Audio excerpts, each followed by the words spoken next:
Throwing away the mouse and keyboard is practically a rite of passage once someone gets hooked on flight and space sims.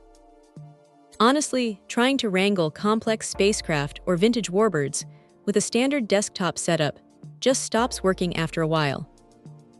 That is precisely where this flight control setup steps into the picture, built by folks who have spent over 2 decades figuring out what virtual pilots actually need on their desks.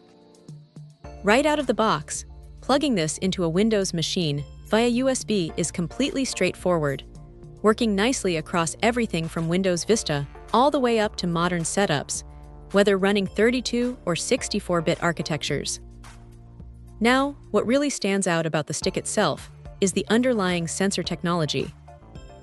Instead of relying on traditional mechanics that wear down and get jittery over time, it uses contactless magnetic sensors.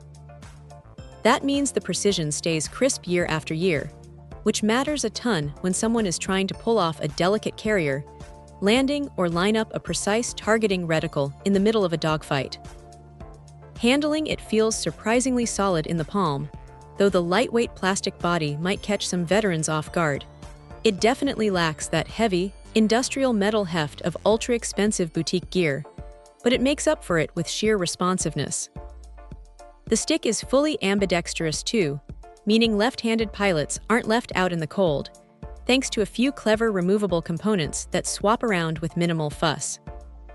Spread across the hardware are 16 action buttons featuring these neat little raised physical markers styled like Braille, which is surprisingly helpful when flying in virtual reality, where fingers can easily lose their bearings.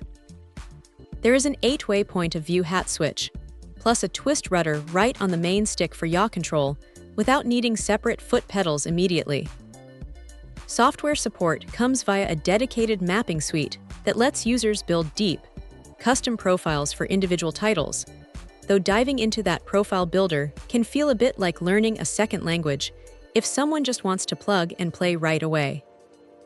Still, for anyone looking to step up their immersion without breaking the bank on professional-grade cockpit hardware, this package hits a really sweet spot between capability and everyday usability. Check out the video description for updated price. And thank you for watching this video.